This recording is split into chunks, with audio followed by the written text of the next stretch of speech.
সাহেব রহমতুল্লাহ আলাই অনেক বড় আশেকে রাসূল আল্লাহ পাকের ওলি ছিলেন।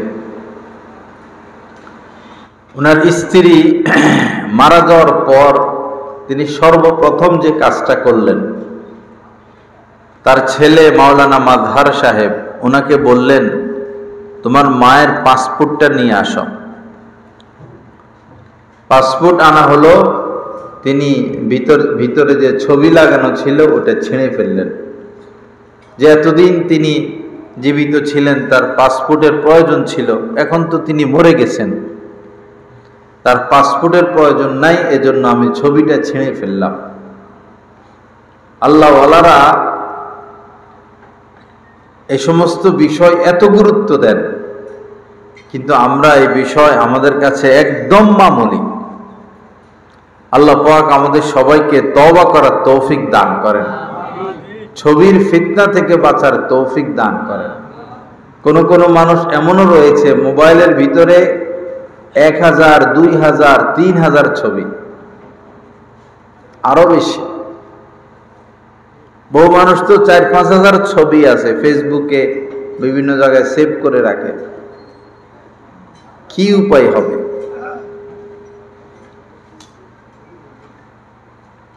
যেই ঘরে ছবি থাকে, কুকুর থাকে, নবীজি বলেছেন, লা তাদখুলুল মালাইকাতু বাইতান ফিহি কালবুন ওয়ালা তাসাউবির। যেই ঘরে ছবি থাকে অথবা কুকুর থাকে, সেই ঘরে রহমতের ফেরেশতা প্রবেশ করে না। খোদ এমন হলো, নবীর ঘরে রহমতের ফেরেশতা প্রবেশ করতেছে না। জিবরিল আমিনের আসার কথা ছিল ওহী নিয়ে, তো নবীজি অপেক্ষায় আছেন, জিবরিল আমিন আসবেন, গুরুত্বপূর্ণ কথা, কিন্তু জিবরিল আমিন তো সময় মতো আসতেছেন না। আর আসমানি মাখলুক যারা, তারা প্রতিশ্রুতি ভঙ্গ করেন না, ওয়াদা করে খেলাপ করেন না। তো জিবরিল আমিন আসতে বললেন, আসবেন, আসতেছেন না কেন? কি সমস্যা হলো? কি ভুল হলো? কি অপরাধ হলো? নবীজি অস্থির। পরে নবীজি এই অস্থিরতার মাঝেই ঘর থেকে বের হলেন। তখনই জিবরিল আমিন এসে উপস্থিত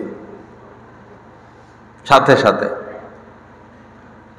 পরে নবীজি বললেন, কি ব্যাপার, আপনারা তো ওয়াদা ভঙ্গ করেন না, তো আসবেন বলছেন, সময় মতো আসলেন না, আমি অপেক্ষায় ছিলাম।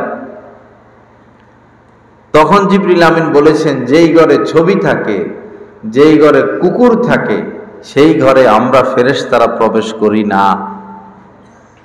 পরে দেখা গেল যে নবীজির চোখের নিচে একটা কুকুরের বাচ্চা কেমন যেন ঢুকে গেছিল। কুকুরের বাচ্চা নবীজির চোখের নিচে। মানুষ শখ করে, অনেকে এখন কুকুর পালে, বিশেষ করে বিদেশে। ওই কুকুর নিয়েই ঘুমায়, কুকুরের আলাদা রুম আছে, কুকুর ছাড়া থাকতে পারে না। আমাদের বৈরব গাছতলা ঘাট যেখানে আমি থাকি, গত পরশুদিন রাত্রে 11টার দিকে মাইকিং করতেছে। মাইকিং তোমরা শুনছনি? যে একটা বেড়াল হারানো গেছে, কি যেন নাম রাখছে বেড়ালের, খুব সুন্দর একটা নাম। একটা পোষা বেড়াল হারানো গেছে, খুব আদরের বেড়াল, পোষা বেড়াল। যদি কেউ পেয়ে থাকেন বেড়ালটা, অমুক ঠিকানায় পৌঁছায়া দিবেন। মহিলারা তাদের যে ব্যাগ, সাইড ব্যাগ, এই ব্যাগের ভিতরে বেড়াল একটা নিয়ে ঘুরে। বাচ্চাকে নাস্তা খাওয়াইতে নিয়ে যায়, বেড়াল ব্যাগের ভিতরে। এরপরে ছেলেরা হুন্ডা চালায়, কাঁধের উপরে বেড়াল। অনেকে আবার কুকুরের বাচ্চা নিয়ে ঘুরে, হুন্ডার সাথে কুকুরের বাচ্চা, যেখানে যায় কুকুরের বাচ্চা কোলের উপর উঠে বসে থাকে। কি হইল মুসলমানদের?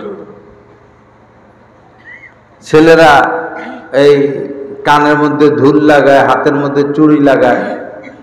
নখ হিংস্র জানোয়ারদের মতো নখ বড় রাখা, এটা হিংস্র জানোয়ারের স্বভাব, কারণ তাকে পশু শিকার করতে হয়। আমরা তো মানুষ, আশরাফুল মাখলুকাত, আমরা কেন নখ বড় বড় রাখবো?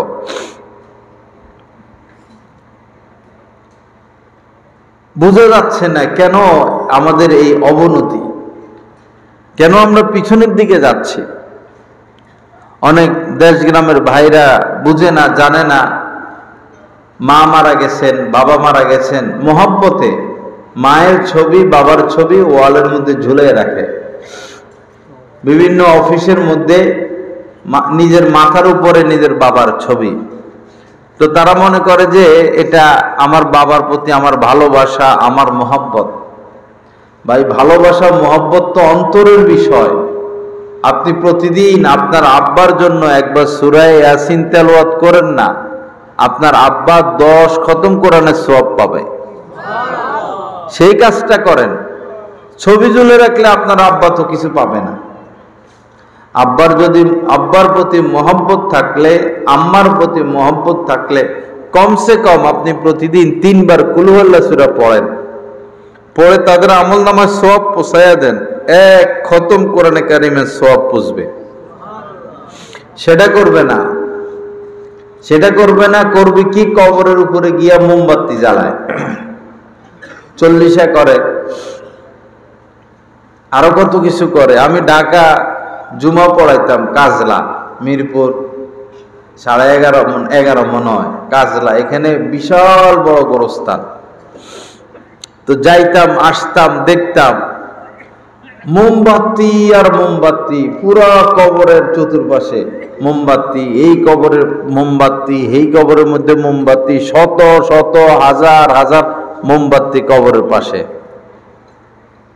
এটা কি? এটা আমরা কোথায় পাইলাম? এটা যদি সুন্নত হয়, নেক আমল হয়, নবীর জামানায় কি মোমবাতি ছিল, আবিষ্কার হয়েছিল? যেটা নবীজি করছেন আমরা তো সেটা করব। নবীর জামানায় তো মোমবাতি ছিল না। আর এখনো কি নবীজির কবরে রওজা মুবারকে কেউ মোমবাতি জ্বালায়?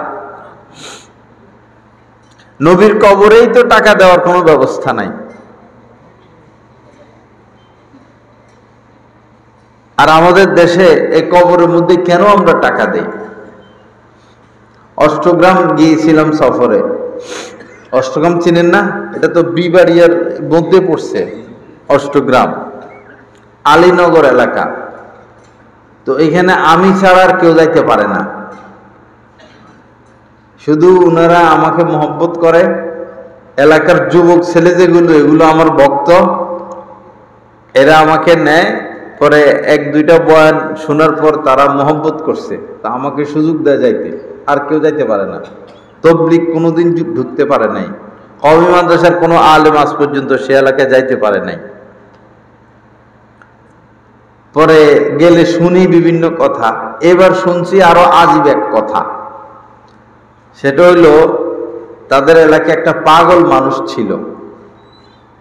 এমন পাগল যে নিজের সতরও ডাকতে পারত না, উলঙ্গ থাকতো। কেউর মন চাইলে রুটি একটা দিত, কেউর মন চাইলে বিস্কিট একটা দিত, কেউ খেদাইয়া দিত। যা, দোকানের সামনে এসে দাঁড়াইলে গাঁট ধরে ধাক্কা দিয়ে ফালাইয়া দিত। কারো দুয়ারে গেলে কেউ ভাত দিত, কেউ খেদাইয়া দিত। এই না কোনো সম্মান, না কোনো দাম, না মহব্বত, না শ্রদ্ধা। পাগল তো, ল্যাংটা থাকে পাগল। এই পরে এই লোকটা মারা গেল। মারা যাওয়ার পরে এখন তার দাম লাখ লাখ লাখ লাখ টাকা হয়ে গেছে। দাম কয় লাখ টাকা হয়ে গেছে? লাখ লাখ টাকা হয়ে গেছে। কবর দিল, মাজার করলো, বড় বড় পতাকা ঝুলাইয়া দিল। পরে এমন অবস্থা হয়েছে, তার নাম, যেটা সম্ভবত তার নাম মানিক শাহ না কি যেন নাম তার। তো মানুষ আল্লাহর নামের জিকির করে না, লা ইলাহা ইল্লাল্লাহ অথবা আল্লাহ আল্লাহ অথবা সুবহানাল্লাহ, এগুলো। এখন ওই এলাকার বেশ কিছু মানুষ ওই কবরের চতুর্পাশে বসে মানিক শাহ মানিক শাহ মানিক শাহ মানিক শাহ মানিক শাহ, মানিক শাহ জিকির করে। আল্লাহ বলছেন উযকুরু রাব্বাকুম, তোমরা তোমাদের রবের জিকির করো। এখন কার জিকির চলতেছে? মানিক শাহ, মানিক ঘন্টা ঘন্টা ব্যাপী মানিক শাহর জিকির। আল্লাহ পাক সহি বুঝ দান করেন। অনেক পিছনে চলে যাচ্ছি আমরা। জ্ঞান বিজ্ঞান তো বাড়তেছে, কিন্তু ধর্মীয় অনুভূতি নষ্ট হয়ে যাচ্ছে। আল্লাহ পাক আমাদের সবাইকে মাফ করে দেন। আল্লাহ পাক সহি বুঝ দান করেন। আল্লাহ পাক আমাদেরকে হেদায়েত দান করেন। যুবক বাবা যারা আছো এবং মেয়েরা যারা আছো, হাতের নখ ছোট রাখবা। সপ্তাহে একদিন হাতের নখ কাটা সুন্নত। সপ্তাহে একদিন শুক্রবারে হাতের নখ কাটার নিয়ম হলো ডান হাতের এই শাহাদাত আঙ্গুল থেকে শুরু করবেন, কনিষ্ঠায় শেষ। এরপরে বাম হাতের কনিষ্ঠা শুরু, বিদ্যাতে শেষ। এরপরে ডাইন হাতের বিদ্যা। এটা বোঝার জন্য সহজ সিস্টেম হলো মুনাজাত দেই না আমরা? মুনাজাত দিলে ডান হাতের বিদ্যাঙ্গুলিটা ছাড়া এই ডান হাতের শাহাদাত থেকে শুরু করে একবারে শেষে চলে যাবে, লাস্টে এটা নখ কাটার এটা আদব। সপ্তাহে একবার নখ কাটা। নখ যাদেরকে দেখা যায় ঘৃণা লাগে, ছেলে ফেলে আছে এই বড় বড় নখ, একবারই দেখতে ঘৃণা লাগে। ভাই কুকুরের নখ বড়, বেড়ালের নখ বড়, শিয়ালের নখ বড়, হিংস্র জন্তু জানোয়ারের নখ বড়। তারা তো নিজেদের নখটা কাটতেও পারে না, আর এটা তাদের শিকারের একটা ব্যবস্থা। আমি মুমিন মুসলমান, আমি কেন নখ বড় রাখবো? অনেক বাইরে আছে এই অপরিষ্কার থাকে, শরীরের যে সমস্ত পশম পরিষ্কার রাখতে হয়, অবাঞ্ছিত পশম, এগুলো পরিষ্কার করে না। একদম খবিসের মতো দেখা যায়, জামা খুললে ঘৃণা আসে। এরকম করতে নাই। সপ্তাহে একবার বগল পরিষ্কার করা, নাভির নিচ পরিষ্কার করা। আবার কিছু ভাই আছে মোষ এমন রাখে যে ঠোঁটের উপরে চলে আসে। এই মোষ ঠোঁটের উপরে চলে আসলে এটা মাকরু হয়ে যায়, তখন কেটে ফেলতে হবে। মোষ রাখার নিয়ম হলো এটা, এই যে সমান কেচি দিয়ে কেটে রাখা। আর দাড়ি 3 দিক থেকে এক মুষ্টি, এদিক থেকে এক মুষ্টি, এদিক থেকে এক মুষ্টি, এদিক থেকে এক মুষ্টি, 3 দিক থেকে এক মুষ্টির পরে আবার কেটে ফেলা। কিছু ভাইরা আছে আবার দাড়ি এত লম্বা করে, করতে করতে নাভির নিচে চলে যায়। এটাও না, এটাও না। এক মুষ্টির পর এভাবে ধরা, এরপরে কেটে ফেলা। উপরেরটা আর দাড়ি নাই, এক মুষ্টি পর্যন্ত দাড়ি। হযরত আব্দুল্লাহ ইবনে ওমর রাদিয়াল্লাহু তাআলা আনহু এভাবে কেটে ফেলতেন। সুন্নতের মধ্যে সুন্দর, সুন্নতের বাহিরে গেলে এটার মধ্যে আর সৌন্দর্যতা নাই। আল্লাহ তৌফিক দান করেন। আবার দাড়ি শুধু রাখলেই হবে না, নবীজি দাড়ি আঁচড়াইতেন, তেল দিতেন। দাড়িতে কি দেওয়া? তেল দেওয়া। দাড়ি আঁচড়ানো, দাড়ি পরিপাটি রাখা। অনেক আছে বাচ্চা দাড়ি কেটে ফেলে, বাচ্চা দাড়ি, এটা এই ঠোঁটের নিচে এটা একবার কেটে ফেলে। না, এই বাচ্চা দাড়ি কাটা যাবে না। বাচ্চা দাড়ি এটাও দাড়ি, হয়তো ডিস্টার্ব হয় মাঝে মধ্যে, মুখের ভিতরে চলে যায়। আপনার ছোট বাচ্চার আঙ্গুলটা, ছোট আঙ্গুলটা যদি আপনার মুখের ভিতরে চলে যায়, আপনি বিরক্ত মনে করেন?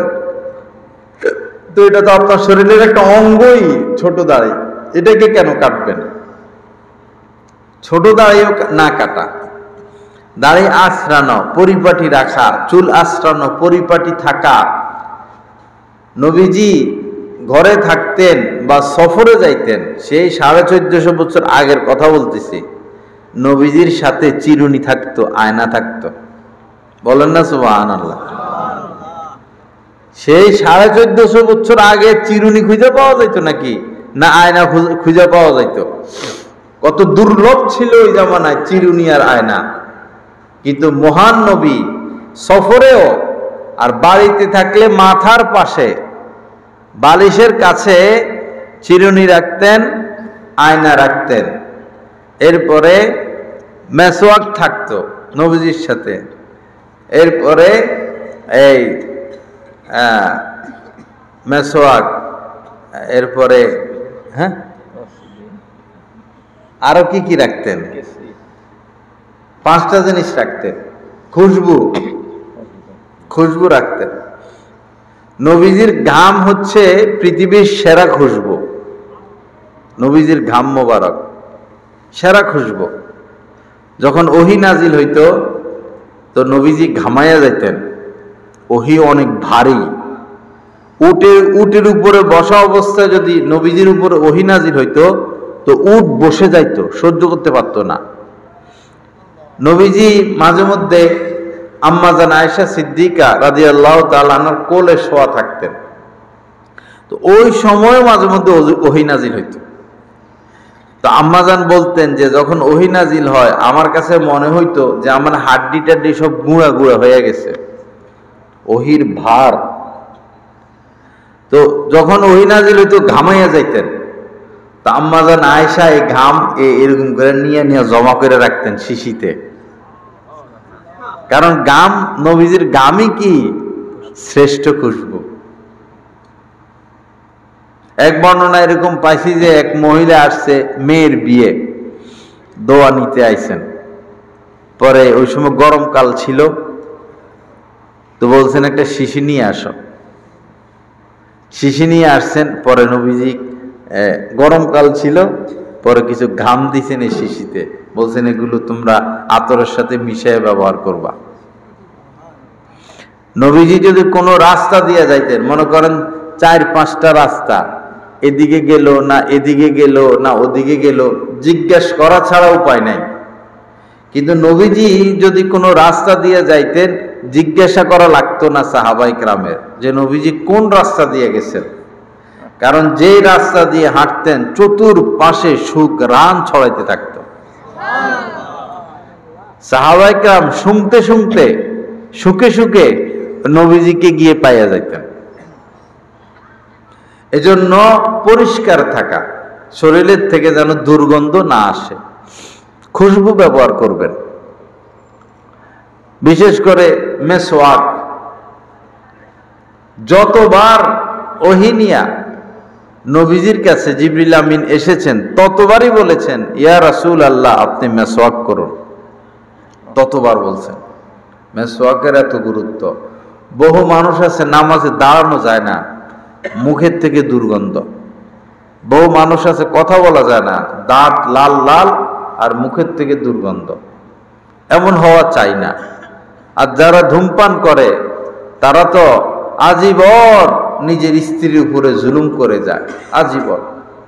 মহিলারা সিগারেটের গন্ধ সহ্য করতে পারে না, পুরুষরা বিড়ি খায়, সিগারেট খায়, ধূমপান করে আর স্ত্রীদেরকে কষ্ট দিতে থাকে। কেন আল্লাহর এক বান্দিকে আপনি কষ্ট দিবেন? সে তো কষ্ট করার জন্য আপনার বাড়িতে আসে নাই, শান্তির আশায় এসেছিল। শান্তির আশায় সে এসেছে। আজ আপনি তাকে এই বিড়ি সিগারেট খেয়ে খেয়ে আপনার স্ত্রীকে কষ্ট দিচ্ছেন। আপনি একটু ভাবুন, আপনার মেয়েটাও তো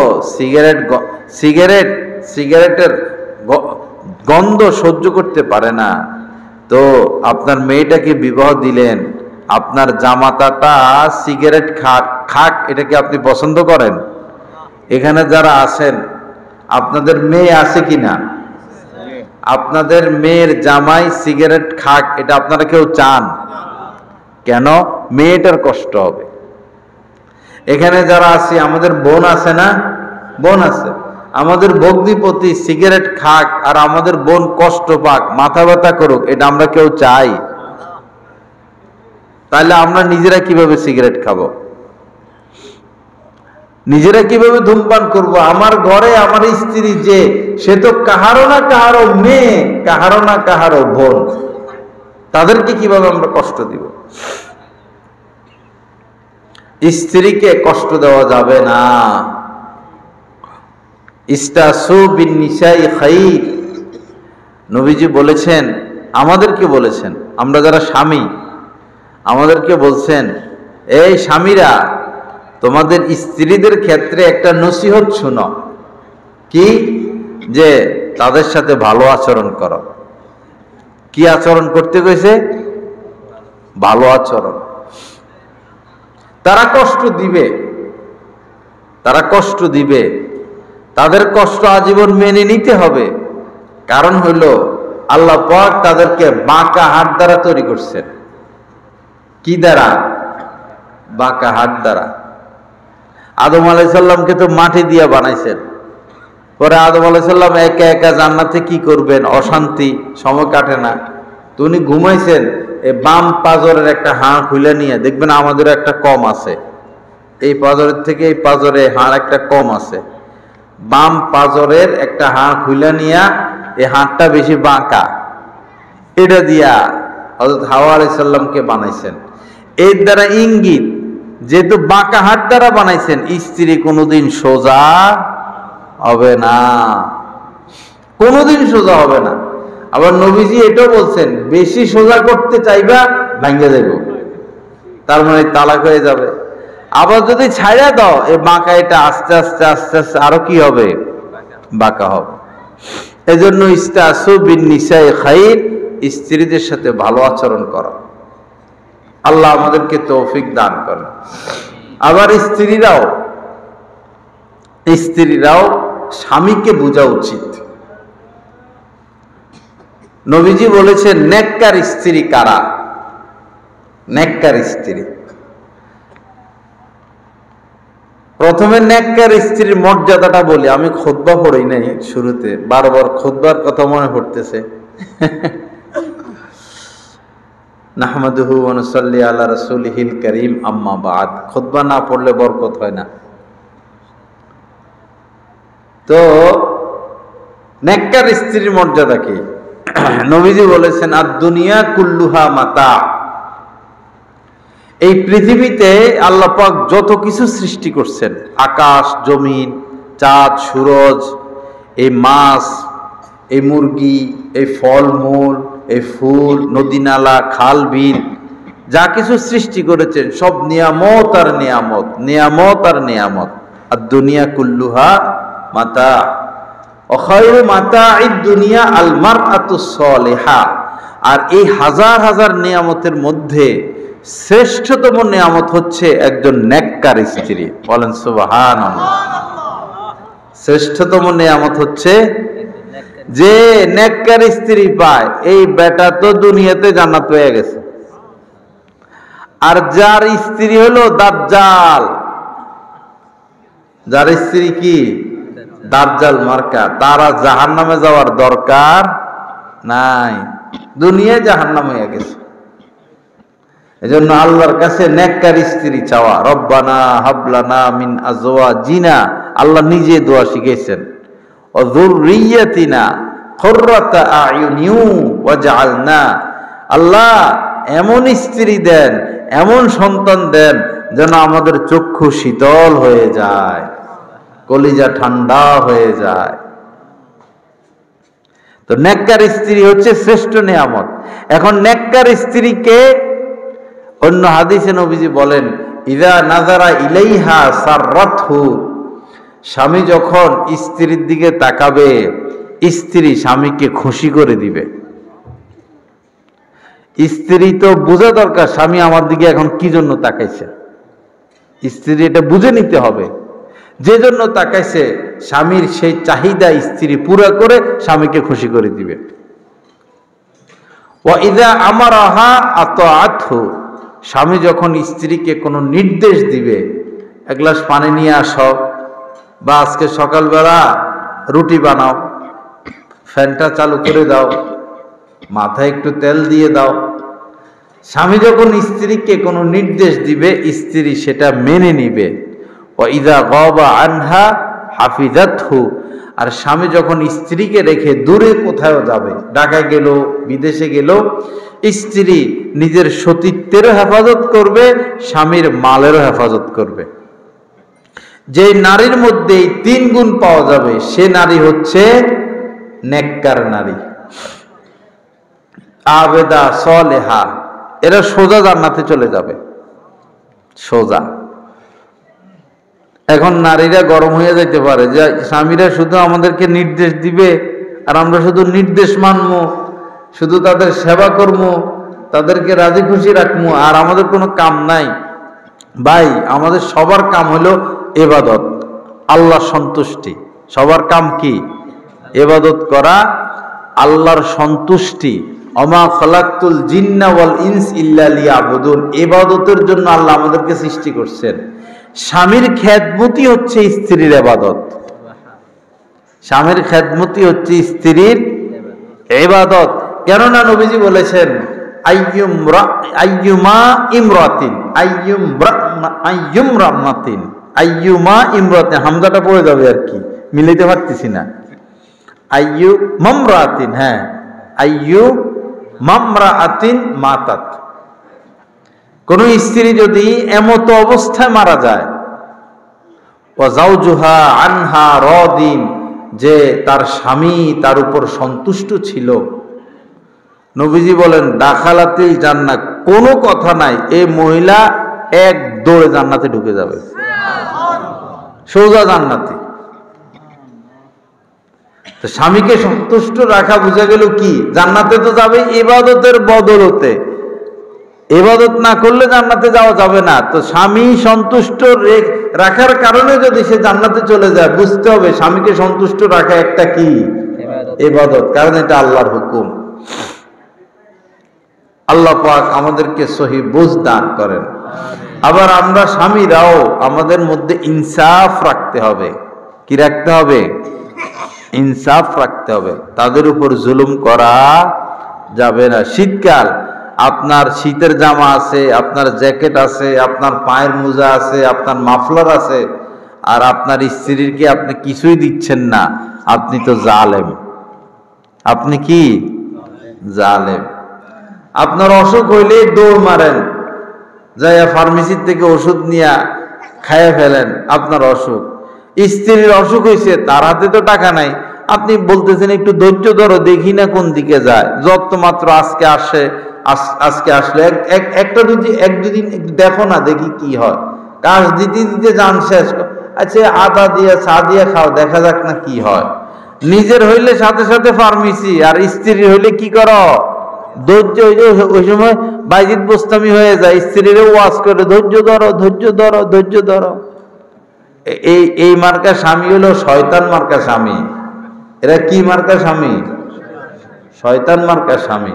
বরং আপনি আপনার চেয়ে আপনার স্ত্রীকে বেশি প্রাধান্য দিবেন। স্ত্রীর উচিত সে নিজের থেকে স্বামীকে বেশি প্রাধান্য দিবে। দোনোজনকে প্রাধান্য দেওয়ার চেষ্টা করবেন, তখন আপনাদের মধ্যে ভালোবাসা সৃষ্টি হবে, মায়া সৃষ্টি হবে। আর যে স্বামী স্ত্রীর পরস্পরের মধ্যে যত ভালোবাসা, যত মায়া, আল্লাহ পাকের কাছে তত বেশি ভালো লাগে। যে স্বামী স্ত্রীর মধ্যে মিল মোহাম্মত বেশি, এই স্বামী স্ত্রীর প্রতি আল্লাহ পাক বেশি খুশি। আমার বান্দাবান্দি সুখী আছে, শান্তিতে আছে। আল্লাহ পাক সহি বুঝ দান করেন, মিল মিশ মোহাব্বত নসিব করেন। এমন নির্দেশ না দেওয়া যে তার দ্বারা মানা কষ্ট হয়ে যায়। যেমন দেশ গ্রামে মহিলাদেরকে দিয়ে গরুর ঘাস কাটায়, গরু পালায়, গরুর গোবর পরিষ্কার করে, সকালে খের কাটায়, খেরনি বলে, গরু পালায় না। গরু পালা এটা নারীর কাজ না, এটা আপনি পুরুষের কাজ। গরুর দুধ দহন করা এটা মহিলা মানুষ, এটা তার কাজ না, এটা আপনার কাজ। নারীদের কাজ আল্লাহ ভাগ করে দিছেন, পুরুষদের কাজও আল্লাহ ভাগ করে দিছেন। পুরুষদের কাজ সব, নারীদের কাজ শুধু দুইটা। আল মারআতু রাইআতুন আলা বাইতি যাওজিহা ওয়া ওয়ালাদিহি। নারীর কাজ দুইটা শুধু, স্বামীর ধন সম্পদ ঘর টর গোছায় রাখা, দেখাশোনা করা, আর সন্তান পালন করা। আর সব পুরুষের। হাত্তাকে আপনার স্ত্রী যদি এসে বলে যে আমি ভাতটা রাঁধতে পারবো না, আপনি ইসলামের দৃষ্টিতে তাকে কিছুই বলতে পারবেন না, কারণ ভাত রান্না করা আপনার দায়িত্বে। কি বলেন হুজুর? রান্না স্ত্রীর দায়িত্বে না। স্ত্রী যদি বলে আমি ঘরটা ঝাড়ু দিতে পারবো না, শরীয়তের দৃষ্টিকোণ থেকে তাকে আপনি কিছু বলতে পারবেন না, এটা আপনার দায়িত্বে। তার দায়িত্ব কি? তার দায়িত্ব হলো আপনাকে শুধু আনন্দ দেওয়া। স্ত্রীর দায়িত্ব কি? স্বামীকে খুশি রাখা, স্বামীকে আনন্দ দেওয়া, স্বামীকে শান্তি দেওয়া। সে সেজে গুজে থাকবে, সে রানীর মতো চলবে। এটা ইসলাম নারীদেরকে এই মর্যাদা দিয়েছেন। বুঝছেন না কথা?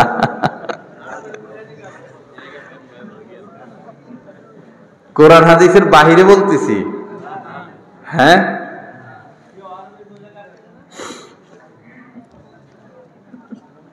কোরআনের কি আয়াত দেখেন। আপনাদের স্বামীরটাও কম, একটু ধৈর্য ধরেন, একটা শেষ করে আসি, আপনাদেরটাও বলবো। কোরআনের একটু ধৈর্য ধরেন, ওদেরটা শেষ করি। কোরআনে কারিমের মধ্যে আল্লাহ পাক বলেছেন ওয়া আশিরুহুন্না বিল মারুফ। আশিরু মানে জীবন যাপন করো, হুন্না মানে স্ত্রীদের সাথে, বিল মারুফ সর্বোচ্চ শিষ্টাচার, সর্বোচ্চ আখলাক চরিত্রের মাধ্যমে, অর্থাৎ সর্বোচ্চ ভালো ব্যবহারের সাথে জীবন যাপন করো। কাদের সাথে? তোমাদের স্ত্রীদের সাথে। আল্লাহ পাক জাল্লা জালালু আমাদের সবাইকে আমাদের স্ত্রীদের সাথে ভালো আচরণের তৌফিক দান করেন। হযরত মাওলানা আশরাফ আলী থানভী রহমতুল্লাহ আলাইহি সুন্দর একটা ঘটনা বর্ণনা করছেন। এক কৃষক মানুষ খেতে কাজ করে, তো রোদ্রে থাকে, মাথা গরম, আবার পেটে থাকে ক্ষুধা। দিনভর হাল চাষ করে বাড়িতে আসছে, বাদ দাও তো বই বাদ দিছে, তরকারি দিছে। বেচারি মহিলা তরকারির মধ্যে এক ফোঁটা লবণও দেয় নাই। এখন খাইতে কি ভালো লাগবো?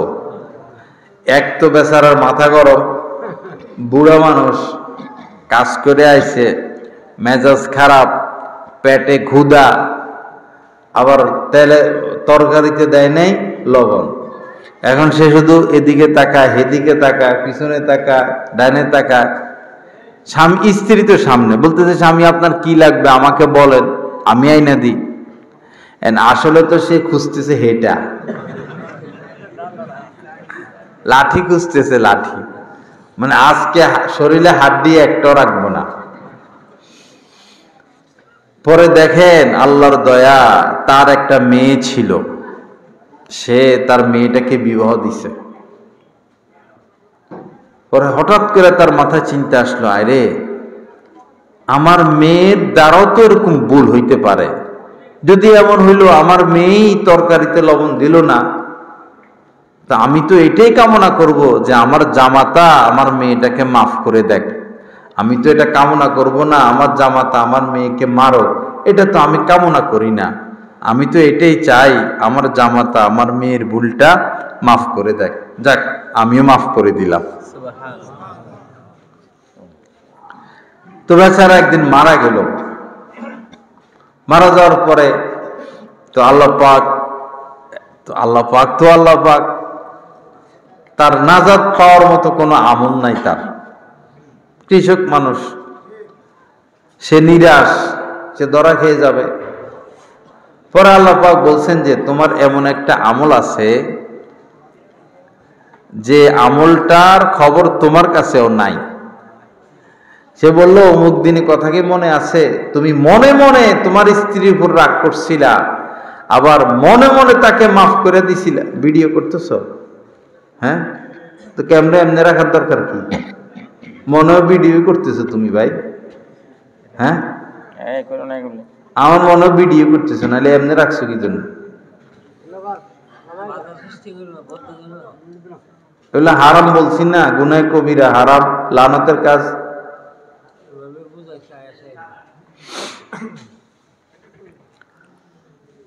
আল্লাহ পাক বললেন, মনে মনে তুমি রাগ করছো, মনে মনে মাফ করে দিছ, দুনিয়ার কেউ জানে না। তোমার আমলটা আমার বহুত পছন্দ হয়েছে, তুমি আমার বান্দিরে মাফ করে দিছ, আজ এই উসিলায় তোমাকে আমি মাফ করে দিলাম। সোজা জান্নাতে চলে গেছে। আল্লাহ পাক আমাদের সবাইকে আমাদের স্ত্রীদের সাথে ভালো আচরণের তৌফিক দান করেন। পাশাপাশি যারা আমরা মা বোন আছি, দুই কারণে স্ত্রীদেরকে শাস্তি দেওয়ার অনুমতি ইসলাম দিছে। দুই কারণে।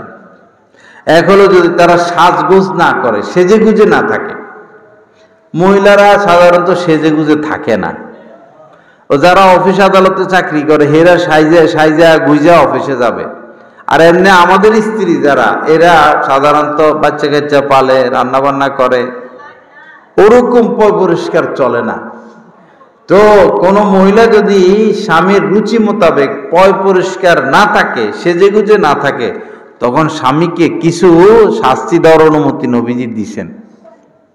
আরেকটা অনুমতি দিছেন, যদি সে স্বামীর শয্যা গ্রহণ না করে, অসম্মতি পেশ করে, তখনও শাস্তি দেওয়ার অনুমতি দিছেন। হাদিস শরীফের মধ্যে এসেছে, ইযা দাআর রাজুলু যাওজাতাহু লিহাজাতিহি, স্বামী যদি নিজের কোনো প্রয়োজনে তার স্ত্রীকে ডাকে, ফালতাতিহি ওয়া ইন কানাত আলা তান্নুর, স্ত্রী রান্নাবান্নার মতো গুরুত্বপূর্ণ কাজেও যদি ব্যস্ত থাকে, নবীজি বলেন যা হওয়ার হোক, তোমার স্বামীটাকে তুমি সাড়া দাও। সুবহানাল্লাহ। মনে করেন চুলার উপরে দুধ এমন জিনিস, দুধ গরম করার সময় আপনি যদি ডাইনিং তাকান, পরে ফিরে দেখবেন দুধ পড়ে গেছে, এরকম না দুধের ব্যাপারটা। বা রুটি দিছেন, তো রুটি তো দাঁড়াইয়ে থাকতে হয়, একটু পরে পরে উল্টাইতে হয়, নাহলে পোড়া যায়। তো এই রান্না বান্নার বিষয়টা গুরুত্বপূর্ণ। নবীজি বলতেছেন, এরকম গুরুত্বপূর্ণ কাজেও যদি থাকো যে রান্নার ক্ষতি হবে, রান্নার ক্ষতি হলে হোক, স্বামী ডাকছেন, এখন স্বামীর ডাকে তুমি সাড়া দাও। ফালতাতিহি ওয়া ইন কানাত আলা তান্নুর, স্বামীর আনুগত্য। আল্লাহ পাক আমাদের মা বোনদেরকে স্বামীর খেদমত করার তৌফিক দান করেন।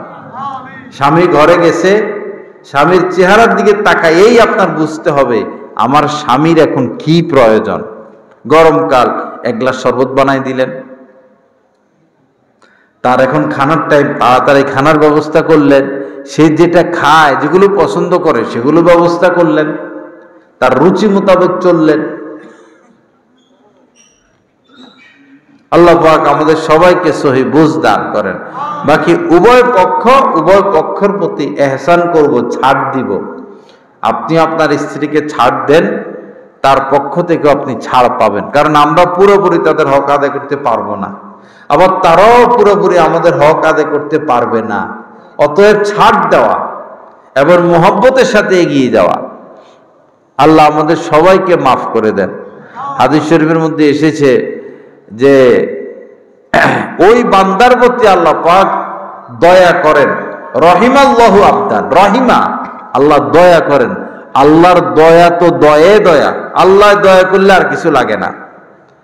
যে রাত্রে উঠে তাহাজ্জুদ পড়ে, স্ত্রী ঘুমায় রয়েছে, তো স্ত্রীকে ঘুম থেকে জাগাচ্ছে নামাজ পড়ার জন্য, স্ত্রী জাগে না, তাহাজ্জুদ, তো স্ত্রীর মুখে পানি ছিটাইয়া দেয় যেন সে উঠে। এরপরে স্ত্রীও যদি উঠে নামাজ পড়ে, এই বান্দার উপরে আল্লাহ কি করেন? রহমত নাজিল করেন। এখানে পানি ছিটা বলতে পানি ছিটা হতে পারে, অথবা যে কোনো বাহানায় তাকে জাগানো। আবার আল্লাহ পাক ওই স্ত্রীর প্রতিও দয়া করেন যে রাত্রে উঠে অজু করে, তাহাজ্জুদ পড়ে, স্বামী ঘুমিয়ে আছে, স্বামীকে জাগাইয়া দেয়, স্বামী না উঠলে স্বামীর মুখে পানি ছিটা দেয়, পরে স্বামীও উঠে নামাজ পড়ে। আল্লাহ পাক এই স্ত্রীর প্রতিও দয়া করেন। স্বামী স্ত্রী এটা মহব্বতের একটা সম্পর্ক। আল্লাহ পাক জাল্লা জালালু আমাদেরকে মহব্বতের সাথে সামনে অগ্রসর হওয়ার তৌফিক দান করেন। যাই হোক ভাইয়েরা, আমি কিছু বদ অভ্যাস নিয়ে কথা বলতেছিলাম যেমন হাত পায়ের নখ বড় বড় রাখা।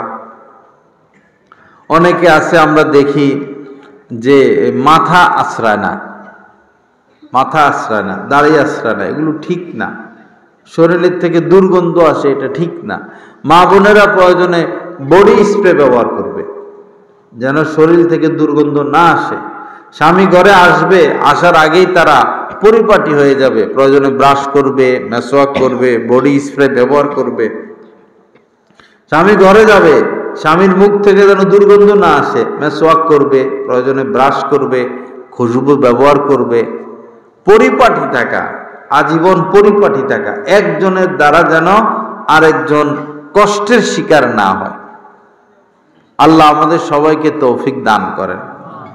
তো যারা নখ বড় রাখে, আমাদের কিছু যুবক ছেলে আছে এই শর্ট প্যান্ট পরে, এদিকে আছে কিনা আমরা জানি না, হুন্ডা চালায় আর এই শর্ট প্যান্ট পরে। এটা এখন সমাজে একটা মানে অন্যায়, মারাত্মক একটা অন্যায় প্রচলন হয়েছে, বিশেষ করে ঢাকাতে বেশি খারাপ পরিস্থিতি। এমনকি 50-60 বছরের বুড়া বুড়া বেটারা এই শর্ট প্যান্ট পরে সকালবেলায় করে, ব্যায়াম করে। মানে লজ্জা আমাদের থেকে বিদায় নিতেছে। তার নাতি হয়ে গেছে, সে এখনো শর্ট প্যান্ট পরে, হাফ প্যান্ট পরে, উড়া দুড়া। যারা এইভাবে শর্ট প্যান্ট পরে, এদের আমল নামা 24 ঘন্টা যতক্ষণে শর্ট প্যান্ট পরে থাকবে, সতর দেখায় রাখবে, ততক্ষণ তাদের আমল নামা কবিরা গুনাহ লেখা হইতে থাকে। কত সহ্য করবে একজন মানুষ পাপ। এরপরে আরো গুরুত্বপূর্ণ কথা হইল, তার মা তার দিকে তাকাইতে পারবে না, কারণ সে তো এখন ল্যাংটা, সতর খোলা। মাও যদি এই ছেলেটার দিকে তাকায়, মায়েরও কবিরা গুনাহ হবে। বাবাও যদি এই শর্ট প্যান্ট পরা ছেলেটার দিকে তাকায়, বাবারও কবিরা গুনাহ হবে। হুন্ডা চালায় যাইতেছে বা দোকানে বসে রয়েছে, আড্ডা দিচ্ছে, আপনারা তার সাথে বসা, বারবার তার সতরের দিকে চোখ যায়, আপনাদেরও কবিরা গুনাহ হচ্ছে। এজন্য আমার যুবক ভাইয়েরা, আল্লাহ রস্তে এই কাজটা করো না। সমাজের মধ্যে একটা অন্যায় প্রচলন করো না, এটাকে দাফন করে দাও। এটা লজ্জা, এটা বেহায়া, এটা অশ্লীল। এরপরে বিভিন্ন জায়গায় সিনেমার পোস্টার লাগায় রাখে, সিনেমার পোস্টার, একদম খারাপ খারাপ নগ্ন ছবি।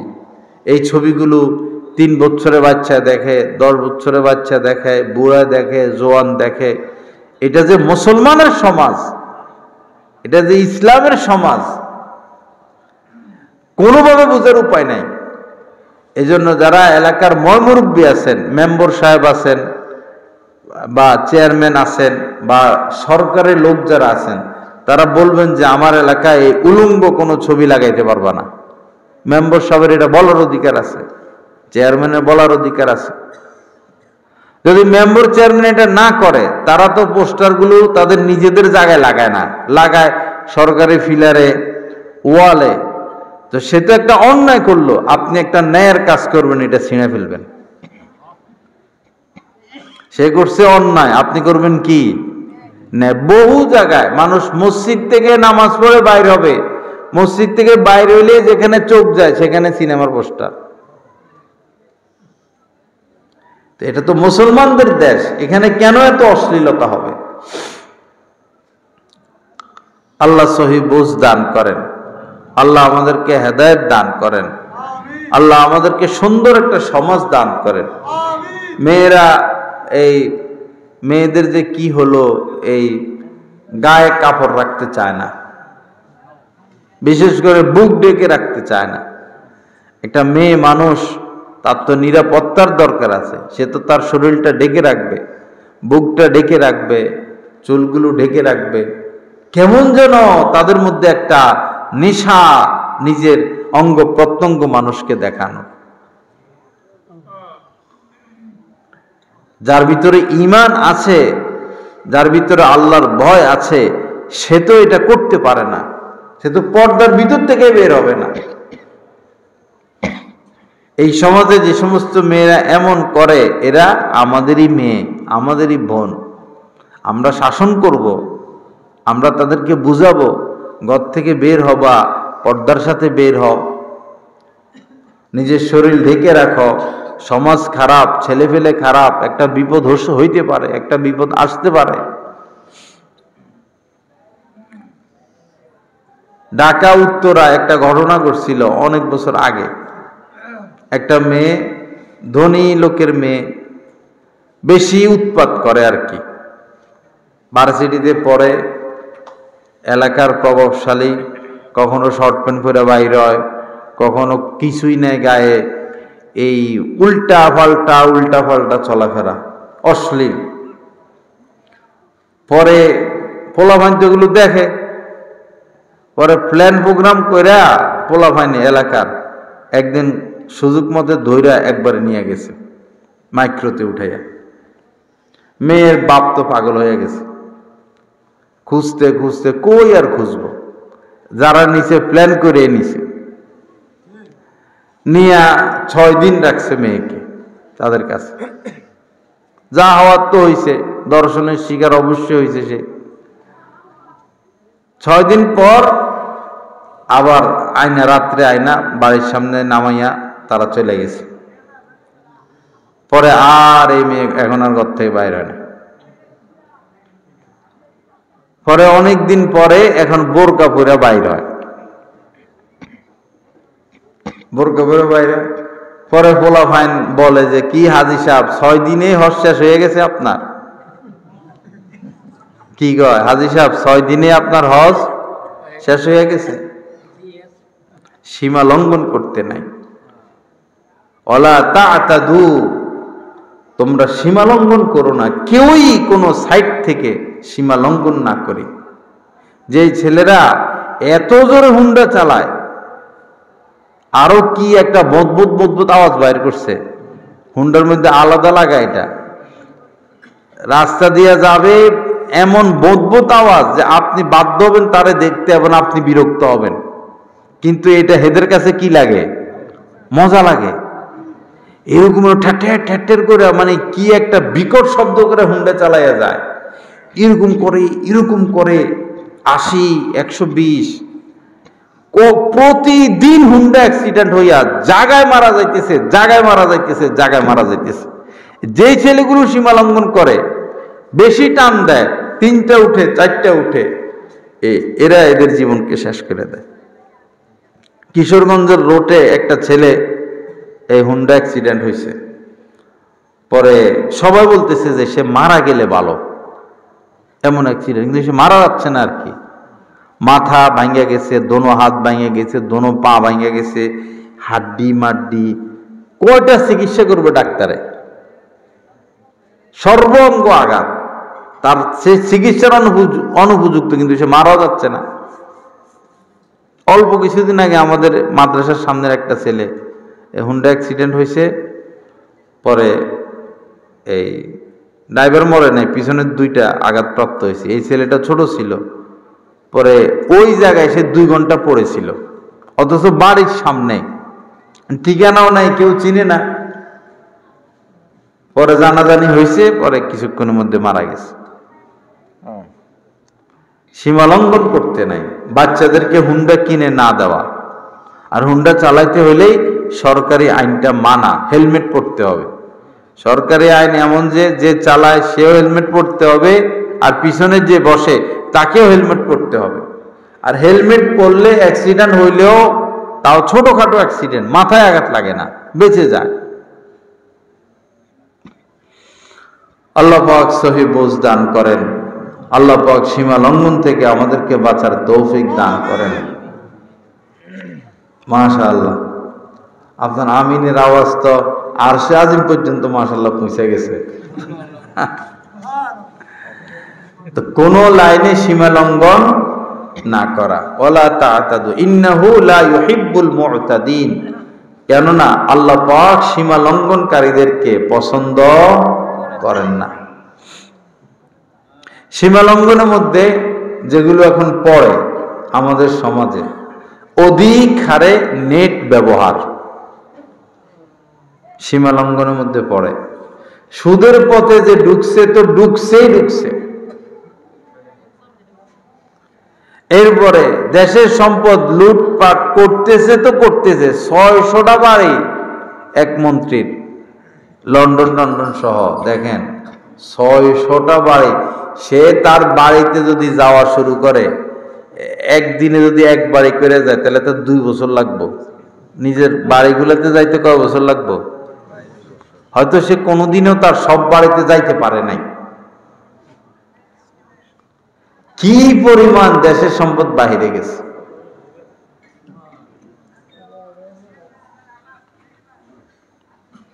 এই দেশ 12 আউলিয়ার দেশ, শাহজালাল রহমতুল্লাহ আলাইহির দেশ, হাফিজি হুজুরের দেশ, ফখরে বাঙ্গাল তাজুল ইসলাম রহমতুল্লাহ আলাইহির দেশ, হাজার হাজার হাফেজ আলেমের দেশ, যার কারণে এই দেশ এখনো চলতেছে। না হলে আরো আগে দেউলিয়া হয়ে গেল, বহু আগে দেউলিয়া হয়ে গেল। আমেরিকার থেকে যদি এত সম্পদ বাইর হইতো, আমেরিকায় দেউলিয়া হয়ে যেত। এজন্য বাবা, সীমা লঙ্ঘন ঠিক না।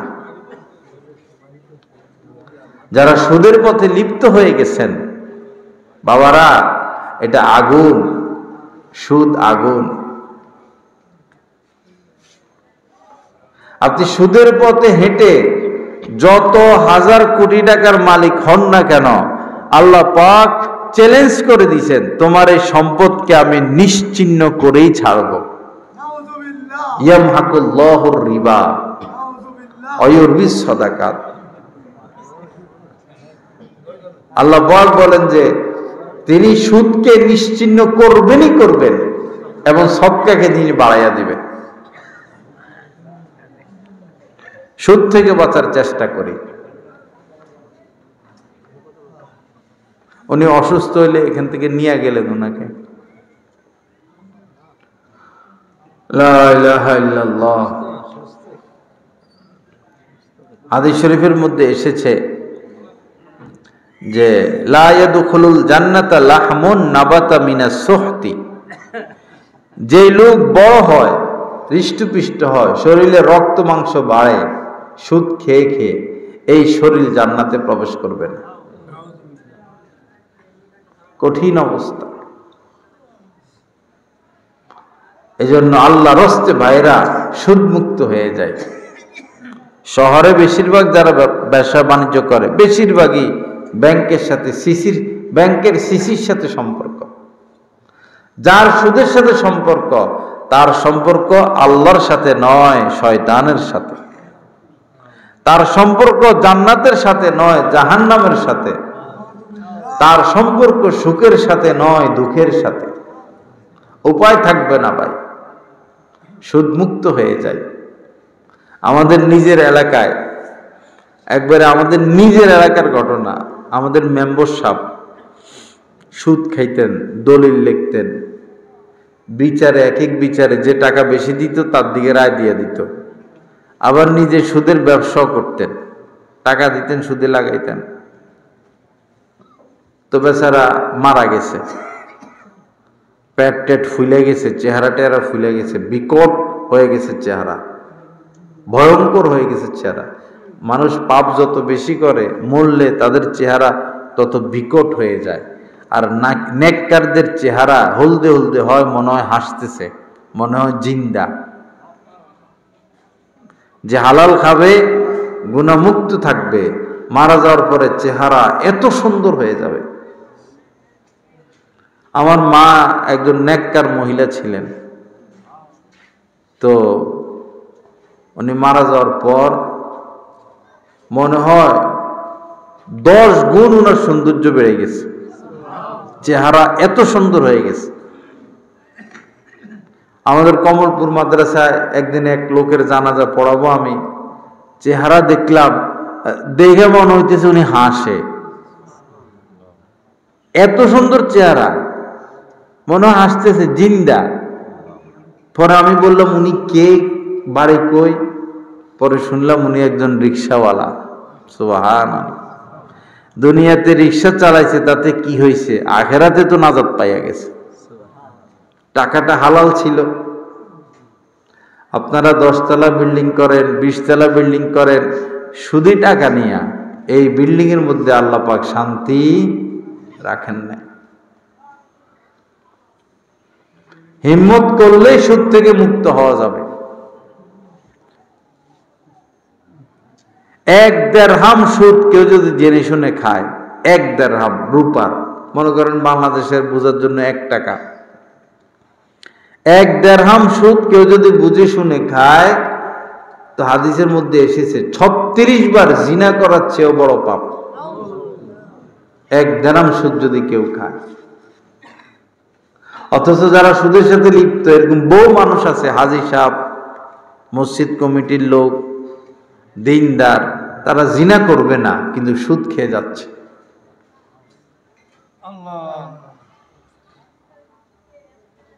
কোরআনে কারীমের মধ্যে আল্লাহ পাক বলেছেন, ইয়া আইয়ুহাল্লাযীনা আমানুত্তাকুল্লাহ, হে ঈমানওয়ালারা আল্লাহকে ভয় করো, ওয়া যারু মা বাকিয়া মিনার রিবা, এবং সুদের যা আছে, যতটুকু আছে সব পুরোটা তুমি ছেড়ে দাও, ইন কুনতুম মুমিনিন, যদি তুমি মুমিন হয়ে থাকো।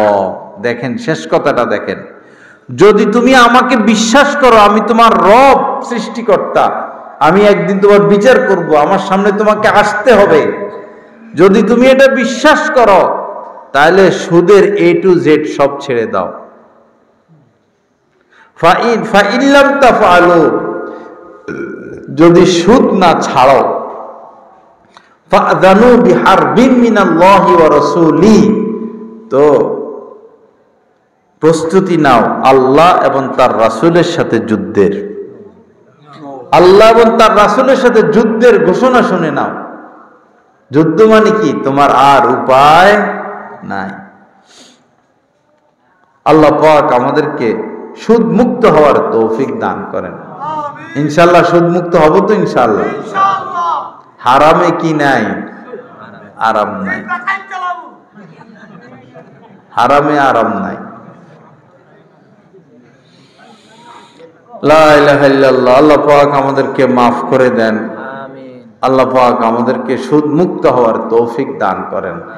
যাই হোক, 2টা বিষয় আলোচনা হইল। এক হইল স্বামী স্ত্রী নিয়া, মনে আছে তো? স্বামী স্ত্রী নিয়া বিস্তর আলোচনা হয়েছে। এরপরে এখন সুদ নিয়ে আলোচনা হইল। আরেকটা চ্যাপ্টারে যাব, কিন্তু আপনাদের তো মনে হয় ধৈর্য নাই। প্রায় 1 ঘন্টার মতো বয়ান হয়েছে। আমার অভ্যাস হলো একটা বিষয় নিয়ে একটু খোলামেলা করা, একটু একটু কয়ে চলে গেলে মানুষের মাথায় ঢুকে না। একটা বিষয় ধরা, এটা ভালো করে বলা, অন্তত একটা বিষয় থেকে মানুষ নাজাত পেয়ে যাক। লা ইলাহা ইল্লাল্লাহ। আল্লাহ পাক আমাদেরকে মাফ করে দেন। এই যে কত সুন্দর মাদ্রাসা, মাশাআল্লাহ, এটা মসজিদ মনে হয় না? কত সুন্দর মসজিদ, মাদ্রাসা। এখানে এমনি আসলো সওয়াব পাইবেন। আয়েশা জিকির আজকার করা লাগবে, ইবাদত করা লাগবে এরকম না, এমনি ঢুকলেও সওয়াব পাইবেন। এবং দেখবেন বাজারে গেলে একরকম লাগে, মার্কেটে গেলে আরেক রকম লাগে, ঘরে গেলে আরেক রকম লাগে, মাদ্রাসার পরিবেশে ঢুকলে ভিন্ন রকম লাগে।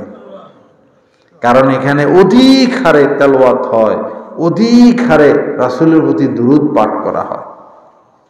এখানে মেশকাত পর্যন্ত আছে, প্রত্যেক হাদিসের সাথে সাল্লাল্লাহু আলাইহি সাল্লাম পড়া হয়। আর যেখানে যে ব্যক্তি একবার রাসূলের প্রতি দুরূদ পড়ে, মান সাল্লা আলাইয়া ওয়াহিদা সাল্লাল্লাহু আলাইহি আশরা, নবীজি বলেন যে আমার প্রতি একবার দুরূদ শরীফ পাঠ করে, আল্লাহ পাক তার প্রতি 10 বার রহমত নাজিল করেন। দুরূদের আমল এমন আমল, একদম ব্যতিক্রম আমল। কোরআন হাদিসের মধ্যে একটাই এরকম আমল, যে আমল করলে আল্লাহ পাক কোনদিন এই আমলকারীর আমলকে ফিরিয়ে দেন না, কবুল করেনই করেন। যে কোনো পাপী লোক দুরূদের আমল করবে, আল্লাহ পাক এটা কবুল, এটা ফিরিয়ে দেন না। এজন্য বেশি বেশি দুরূদ পড়া, বেশি বেশি বেশি বেশি বেশি বেশি বেশি বেশি, উঠা বসা চলা ফেরা, এতটুকু পড়লে হয় সাল্লাল্লাহু আলাইহি ওয়াসাল্লাম, ছোট দুরূদ, অথবা সাল্লাল্লাহু আলান নাবিয়্যিল উম্মিয়্যি, অথবা আলাইহিস সালাতু ওয়াস সালাম, সল্লি আলা মুহাম্মদ, সংক্ষেপে বলে আরবরা, সল্লি আলা মুহাম্মদ সাল্লাল্লাহু আলাইহি সাল্লাম। জীবনে একবার হইলেও দুরূদ পড়া ওয়াজিব। আর যেখানে নবীজির নাম আসে সাথে সাথে, নবীজির নাম আসলে প্রথমবার দুরূদ পড়া ওয়াজিব। একই বৈঠকে বারবার আসলে পরবর্তীতে পড়া মুস্তাহাব। দুরূদের ফাজাইল দেখেন, মান সাল্লা আলাইয়া হিনা ইউসবিহু আশরান ওয়া হিনা ইউমসি আশরান আদরাকাতহু শাফাআতি, সহিহ হাদিস। নবীজি বলেন, যে ব্যক্তি সকালবেলায় আমার প্রতি 10 বার দুরূদ শরীফ পাঠ করবে আর সন্ধ্যা বেলায়ও আমার প্রতি 10 বার দুরূদ শরীফ পাঠ করবে, আদরাকাতহু শাফাআতি, অবশ্যই কিয়ামতের ময়দানে সে আমার শাফাআত, আমার সুপারিশ লাভ করবে। মানে নবীজি তারা সুপারিশ করে জান্নাতে নিবেনই নিবেন। কাজ কি? সকালবেলা 10 বার দুরূদ শরীফ সাল্লাল্লাহু আলাইহি ওয়াসাল্লাম, এই 1 মিনিট 2 মিনিট লাগবে। সন্ধ্যা বেলায়ও 10 বার দুরূদ শরীফ সাল্লাল্লাহু আলাইহি ওয়াসাল্লাম। পারবো না ইনশাআল্লাহ? সোজা না কঠিন? সোজা। এই আমলটা করবো তো ইনশাআল্লাহ। সকালবেলা 10 বার দুরূদ শরীফ, সন্ধ্যাবেলায় মাগরিব পড়ে 10 বার পড়ে ফেলবেন, ফজর পড়ে 10 বার পড়ে ফেলবেন, ফজিলতটা হয়ে গেল। আমল ছোট কিন্তু ফজিলত অনেক অনেক অনেক বেশি, অনেক অনেক বেশি। লা ইলাহা ইল্লাল্লাহ। আল্লাহ পাক আমাদের সবাইকে মাফ করে দেন, আল্লাহ পাক সহিহ বোঝ দান করেন। যাই হোক, কথা আমি শেষ করে দিচ্ছি। শেষের কথাগুলো হলো যে, যুবক ভাইরা যারা আছো এবং আমরা যারা টাচ মোবাইল ব্যবহার করি, বাবা এই টাচ মোবাইলের পাপ থেকে বেঁচে থাকি। বাইতুল মুকাররমের সম্মানিত খতিব, বাংলাদেশের শ্রেষ্ঠ বড় আলেম হযরত মাওলানা মুফতি আব্দুল মালিক দামাত বারাকাতুহুম, তিনি বলেন যে যারা টাচ মোবাইল ব্যবহার করেন, আপনি আপনার কথাটা একটু ভাবুন। আপনার চোখ কি হেফাজতে আছে? আপনার কান কি হেফাজতে আছে? অর্থাৎ যারা এই ফেসবুক, টিকটক, ইউটিউব এগুলো ব্যবহার করবে, সাধারণত তাদের চোখ হেফাজতে থাকে না, কান হেফাজতে থাকে না, দিল হেফাজতে থাকে না। আর চোখ, কান, দিল কি জিনিস? ইন্নাস সামাআ ওয়াল বাসারা ওয়াল ফুয়াদ। ইন্নাস সামাআ, নিশ্চয় কান, ওয়াল বাসারা চক্ষু, ওয়াল ফুয়াদ অন্তর, কুল্লু উলাইকা কানা আনহু মাসউলা, এই অঙ্গ প্রত্যঙ্গগুলোর দ্বারা আমরা কে কি করি এই ব্যাপারে আমাদেরকে হিসাব দিতে হবে কিয়ামতের ময়দানে। আল্লাহ রস্তে অশ্লীলতা থেকে নিজেকে বাঁচাই, ভিন নারীর দিকে না তাকাই, মোবাইলেও না, রাস্তাঘাটেও না। আমরা যারা পুরুষ, আমরা চোখের হেফাজত করব, ভিন নারীর দিকে তাকাবো না। যারা মহিলা, আপনারা ভিন পুরুষের থেকে নজর হেফাজত করবেন। কুল্লিল মুমিনাত ইয়াগদুদনা মিন আবসারিহিন্না, আল্লাহ পাক বলেন, হে নবী আপনি মুমিনা নারীদেরকে বলুন তারাও যেন পর পুরুষ থেকে তাদের নজরকে হেফাজত করে। চাস্তো ভাইয়ের দিকে তাকানো যাবে না, দেবরের দিকে তাকানো যাবে না, স্বামী, শ্বশুর, 14 জন মাহারাম পুরুষ ব্যতীত আর কোনো পুরুষকে দেখা যাবে না। হারাম গুনাহে কবিরা, লানতের কাজ। আল্লাহ আমাদেরকে মাফ করেন, আল্লাহ পাক গুনাহমুক্ত থাকার তৌফিক দান করেন। যারা এখানে উপস্থিত হয়েছেন সবার প্রতি অনুরোধ, নজরকে হেফাজত করবেন, নজরকে হেফাজত করবেন, হালাল খাবেন, সুন্নত মোতাবেক চলবেন। আর এই বিবাড়িয়া আলেম ওলামার ঘাঁটি, আলেম ওলামার ঘাঁটি, বড় বড় আল্লাহর ওলিরা এই বিবাড়িয়ার জমিনের নিচে শুয়ে আছে, এখনো জীবিত আছে বড় বড় আলেম ওলামা। যাকে আপনার ভালো লাগে তার সাথে সম্পর্ক রাখবেন। এই মাদ্রাসায় অনেক ওস্তাদ আছেন, মুহতামিম সাহেব আছেন, অনেক ওস্তাদ আছেন। যাকে আপনার ভালো লাগে তার সাথে সকাল বিকেল দেখা করবেন, একটু বসবেন, চা পানি করবেন।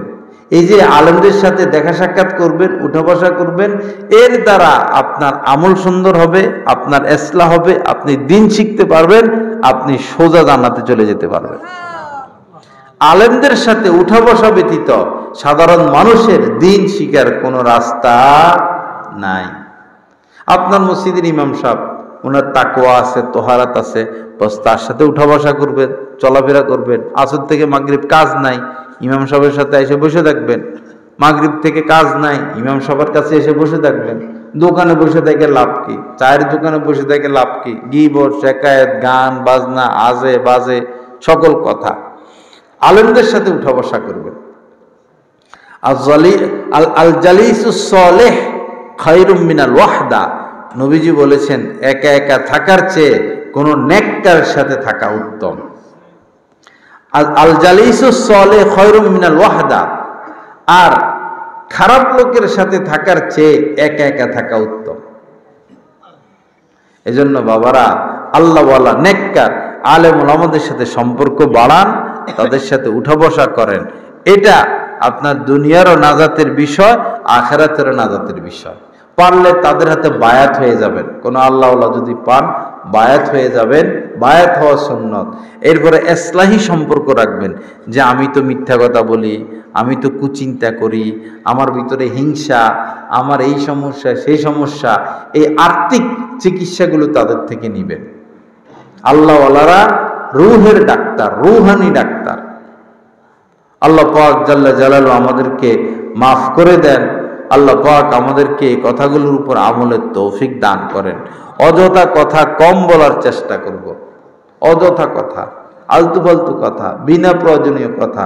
হাসিনার এই হয়েছে, খালেদার এই হয়েছে, ডক্টর ইউনূসের এই হয়েছে, এই বুশের এই হয়েছে, সাদ্দামের এই হয়েছে, বাইডেনের এই হয়েছে। দুনিয়ার আদার ব্যাপারেই জাহাজের খবর রাখে। কি দরকার ভাই? আপনি আপনার রবের খবর রাখেন আর আপনার কবরের খবর রাখেন। আমি এই মুহূর্তে মারা গেলে আমি নাজাত পাবো কিনা, এই চিন্তা করেই তো মুমিনের সময় নাই। যে এখন আমি মারা গেলে আমি নাজাত পাবো কিনা, কত মানুষ আমার কাছে পাবে, আমি কত মানুষের কাছে পাবো, নামাজ রয়ে গেছে, রোজা রয়ে গেছে, ইবাদত বন্দিগি করি নাই, যা করছি কবুল হয়েছি কি হয় নাই, জীবনে পাপের কোনো শেষ নাই, নিজের নাজাতেরই তো ফিকির নাই। এই চিন্তা, এই খবর ওই খবর, দুনিয়ার ধান্দাবাজি। দরকার কি ভাই? আল্লাহর সাথে সুসম্পর্ক বাড়াই, আল্লাহর বন্ধু হই, আল্লাহর ওলি হই, আল্লাহর সাথে সম্পর্ক বাড়াই, তাআল্লুক মা আল্লাহ হাসিল করি। আল্লাহ পাক জাল্লা জালালু আমাদের সবাইকে মাফ করে দেন। আল্লাহ পাক আমাদেরকে গুনাহ মুক্ত থাকার তৌফিক দান করেন। কোনো না কোনো আল্লাহর ওলির সাথে উঠা বসা করার তৌফিক দান করেন। আমার বয়ান শেষ। আবার কি কি বয়ান হলো এগুলো মনে করাইয়া দিই। প্রথম আলোচনা হয়েছিল এই ছবি তোলা নিয়ে। আল্লাহর হস্তে এই পাপের কাজ, হারাম কাজ আমরা করব না। ছবি ভিডিও বিনা প্রয়োজনে হারাম, এটা করব না। এরপরে কথা হয়েছিল চুল বড়, নখ বড়, এরপরে অপরিচ্ছন্নতা, পরিষ্কার থাকা, এরপরে সুগন্ধি ব্যবহার করা, এই বিষয়ে আলোচনা হয়েছিল। মনে আসেনি আপনাদের? পরিপাটি থাকা, সেজেগুজে থাকা, সুন্নত মোতাবেক চলা। এরপরে স্বামী স্ত্রী নিয়ে মনে হয় আধা ঘন্টার মতো আলোচনা হয়েছে। আমরা আমাদের স্ত্রীদেরকে ছাড় দিব, স্ত্রীদের উচিত স্বামীদেরকে ছাড় দেওয়া। আমরা তাদের মন বোঝার চেষ্টা করব, তারাও যেন আমাদের মন বুঝে। স্বামী স্ত্রীর মধ্যে মধুময় সম্পর্ক থাকা চাই, প্রেমময় সম্পর্ক থাকা চাই। এরপরে বাচ্চারা যে শর্ট প্যান্ট পরে, মেয়েরা ঠিকমতো পর্দা করে না, এই বিষয়ে আলোচনা হয়েছে। লাস্টে এসে সুদের উপর আলোচনা হয়েছে। সুদ থেকে আমরা বেঁচে থাকার চেষ্টা করি। এরপরে কোনো না কোনো আল্লাহওয়ালার সাথে ইসলাহি সম্পর্ক। একজন আলেম বড় বড় কিতাব পড়ায়, সেও যদি কোনো আল্লাহওয়ালার সোহবতে আসা যাওয়া না করে, তার এলিমের উপরে আমল আসবে না, তারও ইসলাহ বাকি থাকে। তো একজন আলেমের যদি এই অবস্থা হয়, তাহলে সাধারণ মানুষের কি অবস্থা হবে? অবশ্যই কাহারো না কাহারো সোহবতে যাতায়াত আমাদের জরুরি। আল্লাহ পাক যা কিছু আলোচনা হলো, আল্লাহ পাক জাল্লা জালালু আমাদের সবাইকে এই কথাগুলোর উপর আমলের তৌফিক দান করেন। ওয়া আখিরু দাওয়ানা আলহামদুলিল্লাহি রাব্বিল আলামিন ওয়া সাল্লাল্লাহু আলা নবিয়িল কারীম।